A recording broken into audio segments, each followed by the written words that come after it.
there are days when I'm completely happy and excited, and there are days where I'm like, oh my God, I have to do something. But I know earlier you were talking about lining up with energy first rather than taking action, which is what I've been working on, but I don't know if I think I need help. It undoubtedly seems like it would be nice for all of you if you could just take enough time off from all of the responsible things that you feel like you have to do until you could get in sync with the rhythmic flow of the energy so that you could just follow through with inspired things.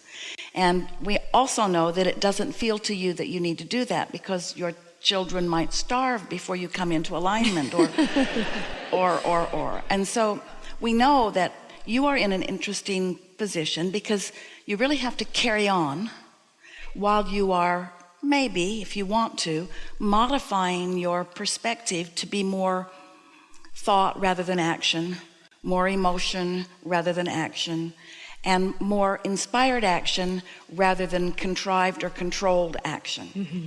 And we think the pieces that really lay a good basis for you, we already talked about here today, that if you can just accept that the more you ponder something, the more it's ready for you. Now, we want to explain exactly how this works. This vortex that we're talking about, you have been building it incrementally. And whether you recognize it or not, we want you to know it's perfect for you. So when you say, I really don't know exactly what's coming, that may be, but it is wonderful. And you did put all of the pieces there. Yeah, I'd like that. And all of the pieces that are interacting with each other are going to create for you, when it comes into the manifestational form, things that will be incredibly satisfying. And so this vortex has already, between what you've sifted and sorted and what law of attraction has done with your vortex and the vibrational version of it, the majority of the work is done. More than 99% of the creation is done. It isn't about effort factor, it's about alignment factor. So if you can accept that it is already accomplished and that now you have the simple experience of just getting into a chilled place where you're not clunking a bunch of engines on your track going in opposition to what you want, that the natural unfolding is for what you want to begin occurring to you, to begin appearing to you. Even if I don't know what it is I want, like I don't even know if I know what I want. But I know it'll be good if I can just let it in, like the universe knows what I want. It's like this, as it's gathering momentum and really gestating in the state of becoming, and you are feeling good mostly just because you want to, and because you figure out what kind of thoughts help you feel good and what kind of thoughts don't, and you avoid those that don't and you focus on those that do. So you're feeling good often, which means you're closer and closer and more often in that receptive mode. And because you are, then an idea occurs to you. Oh, and often you say it's an idea of desire. Well, that desire didn't just start when you got the idea. It's been well underway. The fact that you got it means that it's really ready to come to fruition, and you're ready to translate it into fruition. So when the idea occurs and you feel that exhilaration, what that means is you let that mature idea flow into your mind, and now manifestation is right around the corner. We want to find a way to say to you that it's the creating that you came for, not the creation. But the creation must be part of the process for there to be any creating that goes. So it's just another way of saying that the joy is in the journey. It's not only in the manifestation. And so what we really want to say to you is that the more satisfaction that you're finding even before the manifestation, then the more you're milking this creation for more joy, and the more satisfaction you're going to feel when it manifests. even if I'm just milking something else that has nothing to do with all the things I might want. Well, that's really a good approach because that's, I think, all I can do. you could have 5 lately factors in your life that are important. 4 of them could be not working very well at all. 1 of them could be something that's pleasing when you think about it. And if you spent most of your time just softly focusing on what is working, the other 4 would come into alignment. Wait, they've already come into alignment, but that focus on the one that is working causes you to come into the receiving mode where those 4 could begin revealing themselves to you in more positive ways. Yeah, because I think maybe only 1 is here and about 5 or 6 nowhere in sight.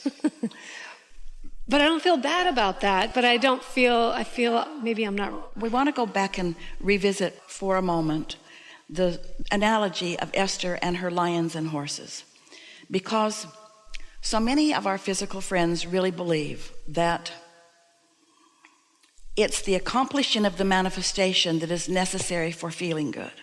So when they hear a story like this about Esther, who can just pick out something that she wants and write a check for it, they have a hard time understanding why we think that this is an interesting story, because they're still thinking, hey, if I could just write a check for something, then everything would be better for me, because in the having of it, in the absence of it, if I could just have what I think that I'm wanting, then I would feel better. And we want you to come with us on this journey of deliberate creation to understand that there are so many actions that you want to take, making a phone call instead of chilling out. It's like writing the check. It's like trying to make the action do the work that can't be done before the energy has flowed. So it's a good process if you can find something that is pleasing to you to think about, because when you focus upon it, because the work is already done in the vortex, and now you're doing the work of finding something pleasant to think about, so you're closing the gap. In that closed gap, in that open valve, in that open circuit where you'll start translating those vibrations into ideas, you're going to feel wonderful as those ideas flow. Don't you know that? Haven't you ever been involved with a project where it just clicked? Ideas came to you, you had fun along the way, you were collaborating with others, they were in the flow too, it all felt good. There just didn't seem to be any bumps in the road because you were moving so fast, the bumps didn't matter anyway. That's what deliberate creation feels like. So come back to what you're talking about here. Bring it to something specific to you. Well, I have no job, not sure where I'm going to be living, and I don't know, like, part of me just wants to leave it open, let the universe guide me to it. But then I think sometimes I get caught up in not doing it. Look at it this way. You have 2 choices. You can leave it open and let the universe inspire you to the next logical step and have some fun along the way and a really wonderful manifestation. Or you can panic and jump right into some action that won't be very satisfying, and then continue to say, I don't know what's next, I don't know what's next. Right, and I get caught between both. I can be doing fine, and then I'll kind of get off track and feel like I've narrowed myself into doing, and then I'll step out and expand. When you say, I'm not sure where I will be living next, are you homeless now? No. Do you really need to think too hard about where you will be living next when you are living now somewhere? Probably not. But what is it that makes you say, I'm not sure where I will be living next? What do you think is the reason that you said that?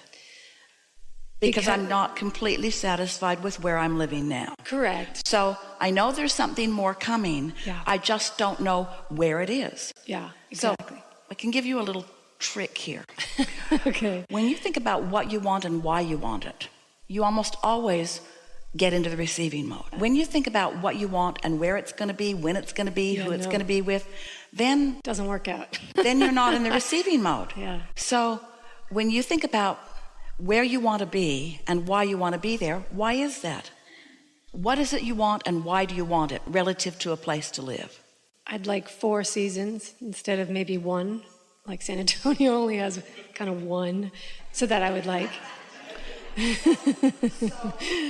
We said, what is it you want and why do you want it? And you said, because I don't like this. Oh, because I love the fall, and I love the trees changing, and then I love a little snow, and then I love it to be spring, and how each new season makes me feel. So now, as you say that, we can all feel you line up with that. Not at first, but you got there. So now, why does that change in seasons feel good to you? Now, this is that flowing the energy that we're talking about. Why does a change in seasons feel good to you? It's exhilarating. All right. It's change, and I kind of like the idea of like new energy with each season. It helps me to refocus. I like the way it smells and feels. So milk that a little bit. Let that energy flow a little bit.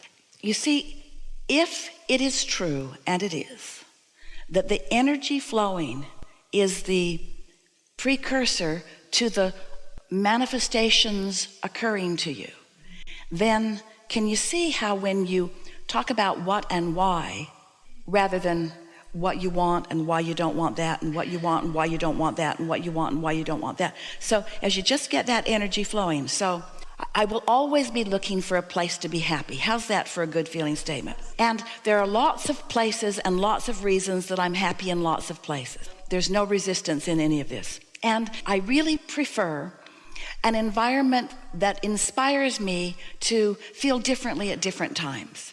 So I really like temperature changes. I really like foliage changes. I really like the changes in the way the air is. I really like the way the community feels different in different times of year. I like how the snow just kind of slows everyone down and makes you appreciate the warmth and the contrast of a fire. I really like the smell of a fireplace. I really like the new budding of the new flowers after they've been in the frozen ground. I really like the fresh start that you're all going to leave San Antonio soon, aren't you? I really like the fresh start that the new spring brings. I really like the way I feel. I'm comfortable in that environment. I can be comfortable in every environment, but I really like the feeling of that. Now, if that's all you did in a deliberate, focused time, you've flowed enough energy that now law of attraction is going to bring you other things. And as you continue to understand, and we're going to say it right now and today in a way you've never heard us say it before, if you can get it that your work is to extend the flowing of the energy, period. If you can get it that your work is to extend the positive flow of the energy rather than the engine going toward what you want and the engine going toward what you don't want. If you can just keep your energy, your thoughts, meaning your focused thoughts, clearer, purer, less contradicted, which means feeling better, feeling better, feeling better, feeling better, the manifestation will just be the next logical step. It just happens that way. But if you think that in order to have that you've got to get online, you've got to do some research, you've got to figure out where those places are. Action, action, action, action, action. And then you'll just move somewhere and see what it's like. You won't like the horses as much as the lions. Yeah, I think you're right. You just won't. You could warm up to the horses. You'll like them in time. They'll become your friends. They'll find their place there. But that's doing the energy work after the fact, you see. And it's so much more good feeling and so much more productive if you take the pleasure from the energy flow. Now, hear this. Can you take the pleasure from the energy flow? Or do you need to take the pleasure from the manifestation? And if you don't first take the pleasure from the energy flow, will there be as much satisfaction in the manifestation? So we're not going to say you can't make things happen. You can. You could pack up today. You could say, okay, that's it. You could get some big truck to come and put all of your things in it, and you could take off and you could go somewhere. You could move into action today. Or you could take the pleasure from the energy flow, and then take the pleasure from the energy flow, and then take the pleasure from the next idea that comes and the next idea that comes, and you could increase your awareness of your worthiness in a way that you have not ever allowed before. And you know why you want to jump into action rather than flow the energy? Because you're looking for the marks on the chart. You're looking for the credit and the approval through the action. So you feel like you have to pay the price. You have to do what hurts. You have to make it happen. And we want you to understand that most of your trying to make it happen keeps you from allowing what you really want to happen.